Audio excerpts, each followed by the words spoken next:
MR হওয়ার জন্য 5টি স্কিল অত্যন্ত প্রয়োজন। তোমরা যারা ডিসিশন নিয়ে ফেলেছো যে তোমরা এমআরই হবে, তাহলে এই 5টা স্কিলের সাহায্য ছাড়া তোমরা কখনোই এমআর প্রফেশনে সাস্টেন করতে পারবে না, কখনোই গ্রোথ আনতে পারবে না কেরিয়ারে। তাহলে কি এই 5টা স্কিল জেনে নেব এই ভিডিওতে। প্রথমে যে স্কিলটা আমাদের সকলকেই জানতে হয়, যে স্কিল ছাড়া এই প্রফেশনে সাস্টেনই করতে পারবো না, তার নাম হচ্ছে কমিউনিকেশন স্কিল। আমাদেরকে নিয়মিত ডক্টরের সাথে, কেমিস্টের সাথে, স্টকিস্টের সাথে, আরএসএম এর সাথে, এএসএম এর সাথে, কলিগের সাথে ডিল করতে হয়, অনেক কথা বলতে হয়। তবে এই কথার মধ্যে যেন স্পষ্টতা থাকে, এই কথার মধ্যে যেন একটা ক্লিয়ারিটি থাকে, গোছানো থাকে, এটা আমাদেরকে শিখতে হবে। এক্সাম্পল দিই, ধরো তুমি যখন কোনো ডক্টরের কাছে ডিটেলিং করতে গেছো, তোমার তখন মোটো কি থাকবে? ডক্টরের কাছ থেকে আমরা কিভাবে প্রেসক্রিপশন জেনারেট করব, তাতে ওনাকে আমি কিভাবে কথা বলবো। স্যার আমার প্রেসক্রিপশন লাগবে, সপ্তাহে 4টি করে প্রেসক্রিপশন দিন। স্যার কোথায় সমস্যা হচ্ছে বলুন। স্যার কী করতে হবে স্যার যাতে আমার প্রেসক্রিপশন বাড়বে, এরকম ডিমান্ড থাকবে। আবার যখন আমরা কেমিস্টের কাছে যাব, দাদা কেমন আছেন, কেমন চলছে, কোন প্রোডাক্টটা বেরোচ্ছে, কোন প্রোডাক্টটা বের হচ্ছে না বলুন, বা কোনো প্রোডাক্ট যদি নিয়ার এক্সপায়ারি হয় সেটাও জেনে নেওয়া। এছাড়াও আমরা কেমিস্টকে এটাও বলি যে আমাদের একটি নতুন প্রোডাক্ট এসেছে যেটা আপনারা চালাতে পারবেন। তাহলে দেখো কথাটা কিন্তু বিভিন্ন জায়গায় বিভিন্ন রকম হচ্ছে। আবার যখন আরএসএম বা এএসএম কথা বলবে, উনি তো তোমার তো আর আত্মীয় স্বজন নয় যে কেমন আছো ভালো আছো সেই নিয়ে আলোচনা করবে না।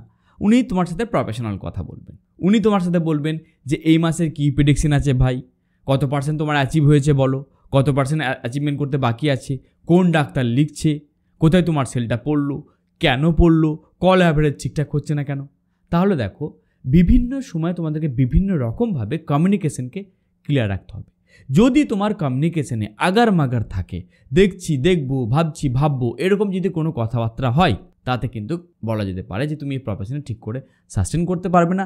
সর্বদাই তুমি বকা খাবে সিনিয়রের কাছ থেকে, কারণ ওনারা চাই স্পষ্ট এবং ক্লিয়ার কথা, এবং প্রতিটা কথার মধ্যে যেন একটা ডেডলাইন থাকে যে অমুক সময় আমি এটা কমপ্লিট করে দেবো, অমুক সময় এটা আমার অ্যাচিভ হয়ে যাবে। এরকম কথা কিন্তু আমাদেরকে শিখতে হবে। এরপরে যেটা আসে এই প্রফেশনের জন্য, সিচুয়েশন হ্যান্ডেল করা স্কিল জানতে হবে। তুমি কখনো একটা দিনকে প্রেডিক্ট করতে পারবে না। তুমি হয়তো 10টার সময় ভেবেছো যে আজকে বিকেল 5টার মধ্যে আমার কাজ শেষ, কারণ আমি এই ডক্টরকে ভিজিট করে নেবো, এই কেমিস্টকে ভিজিট করে নেবো, বাস আমার কাজ শেষ। দেখা গেল যে 4টের সময় তোমার আরএসএম ফোন করে বললো যে তুমি একবার স্টকিস্টের কাছে যাবে, উনি যে চেকটা দিয়েছিল চেকটার কোনো ইস্যু আছে। তাহলে তুমি যেটা ভেবেছিলে 5টার সময় কমপ্লিট হয়ে যাবে, ওটা তোমার চলে গেল 7টা 8টা অবধি।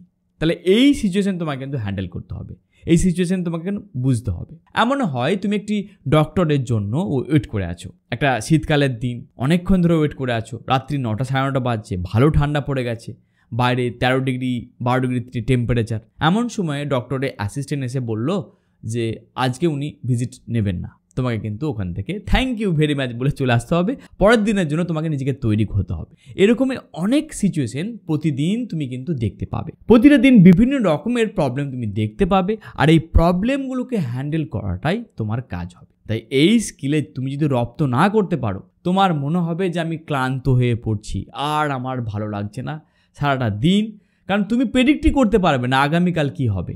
তাই এই স্কিলে রপ্ত করাটাই হবে তোমার কাজ। আর যে এমআর যত বড় হয়েছে জানবে যে তার মধ্যে এই স্কিলটাকে অনেক বেশি সে রপ্ত করতে পেরেছে। এবার আসি প্রোডাক্ট নলেজ সম্বন্ধে। একটা এমআর যে দীর্ঘ 10 বছর এমআর হয়ে আছে, আবার আরেকটা এমআর যে এমআর থেকে এএসএম, তারপর আরএসএম, ইভেন জেডএসএম এ পৌঁছে যাচ্ছে। এর পেছনে অন্যতম কারণ হচ্ছে প্রোডাক্ট নলেজ। অনেকে আছে যে প্রোডাক্ট নলেজ নিয়ে এতটা মাথা ব্যথা নাই, কিন্তু তোমার যদি ভিশন থাকে বা মিশন থাকে নিজের প্রতি যে আমি আগামীতে নিজেকে এএসএম বা আরএসএম পোস্টে দেখতে চাই, প্রোডাক্ট নলেজ কিন্তু ভেরি ইম্পর্টেন্ট। মার্কেটে কী চলছে, ট্রেন্ডিং কী চলছে, নতুন কী মলিকুল ডিসকভার হলো, কম্পিটিটর ব্র্যান্ড কী করছে, তাদের মলিকুল কী দিয়েছে, বা একটা প্রোডাক্টের কিভাবে কাজ করছে, সব কিছু নলেজকে যত বেশি তুমি গ্যাদার করতে পারবে। প্রতিদিন তুমি যদি আলাদা করে 1 ঘন্টা সময় দাও এই প্রোডাক্টের সম্বন্ধে, তাতে করে একটা সময়ের পর তোমার স্কিল অনেক ডেভেলপ হয়ে যাবে, আর এই স্কিলের ভিত্তিতে পরবর্তীকালে আমাদের গ্রোথ পাওয়া যায়। তাই প্রোডাক্ট নলেজ ভেরি ইম্পর্টেন্ট এই প্রফেশনে। এবার আসি আরেকটা স্কিলের সম্বন্ধে। এই স্কিল ছাড়া তো এই প্রফেশন এক্সিস্টই করে না। এই স্কিলের নাম হচ্ছে সেল স্ট্র্যাটেজি। সেল স্ট্র্যাটেজির যে টেকনিক তুমি যত বেশি বুঝে যাবে এবং যত তুমি তোমার লাইফে অ্যাপ্লাই করতে পারবে ডক্টরের উপর, তুমি আস্তে আস্তে তোমার রিফ্লেকশন দেখতে পাবে, তোমার গ্রোথ দেখতে পাবে।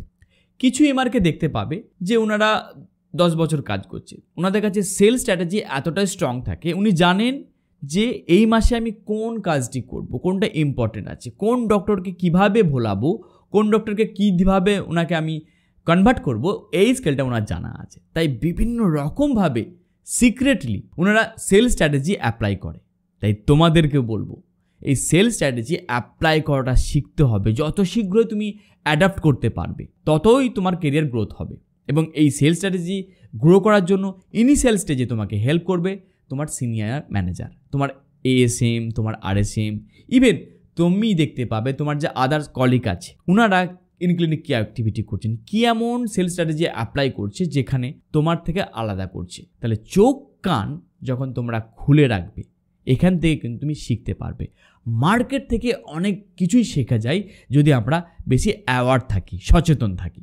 ফাইনালি এই প্রফেশন যেটা তোমাকে শিখিয়ে দেবেই দেবে time management skill. Time management রপ্ত করতে তোমার যদি ভুল হয়, ধরো যখন তুমি স্টুডেন্ট ছিলে, স্টুডেন্ট অবস্থায় কী হয় যে আমরা সকাল 9টার সময় ঘুম থেকে উঠি, রাত্রি 1টা-2টোর সময় ঘুমাতে যাই, বিন্দাস মুভি দেখলাম, কোনো একটা ওয়েব সিরিজ দেখলাম, কোনো চাপ নেই।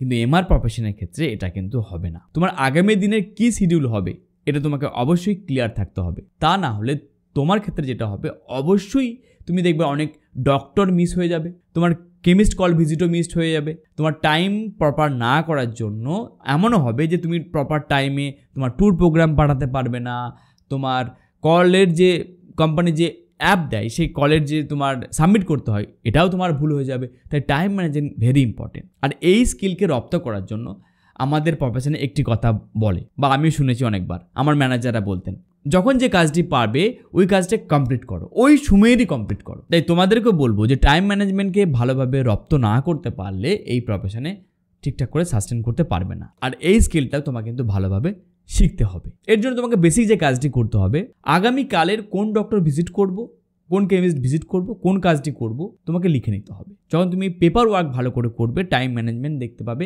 যে ভালোভাবে হচ্ছে। তা নাহলে তুমি ভুলে যাবে, আর যত তুমি ভুলবে জানবে যে প্রেশার তোমার বাড়বে। হঠাৎ করে তোমাকে ম্যানেজার ফোন করে বললো যে স্টকিস্টের কাছ থেকে চেকটা নিয়েছিলিস, ওই চেকটা কি স্পিড পোস্ট করেছিস? তুমি বলো যা ভুলে গেছি। আবার হয়তো ম্যানেজার বলবে 2 দিন যে কল করেছিস সেটা কিন্তু এখনও অ্যাপে দেখতে পাচ্ছি না, সাবমিট করেছিস, ভুলে গেছি। এরকম কিন্তু অনেক সময় এমআরএর ঘটে। তাই এই ভুল থেকে দূরে থাকো। যত বেশি সেন্সিয়ার হবে, যত ভালো করে তুমি টাইমকে ম্যানেজ করতে পারবে, তুমি প্রফেশনে আরও বেশি এনজয় করতে পারবে। আগামীতে যারা মনস্থির করে নিয়েছে যে আমরা এমআরই হব, তাদের জন্য একটি সুখবর। মেডিকেল রিপ্রেজেন্টেটিভ ট্রেনিংয়ের জন্য এন্ডোভারের সাথে তোমরা যুক্ত হতে পারো। আমাদের এন্ডোভারের 5টি ব্রাঞ্চ ওয়েস্ট বেঙ্গলে আছে। তোমার নিয়ারেস্ট যে কোনো একটি ব্রাঞ্চে তোমরা ভিজিট করে জয়েন করতে পারো। আর তুমি যদি দুর্গাপুর ব্রাঞ্চে জয়েন করতে চাও, একটি নাম্বার তোমরা দেখতে পাচ্ছ, কল করে নাও। আমি দুর্গাপুরে আসছি। ভিডিওটা কেমন লাগলো অবশ্যই কমেন্ট করে জানিও। পরের ভিডিওতে আবার দেখা হবে। Thank you very much.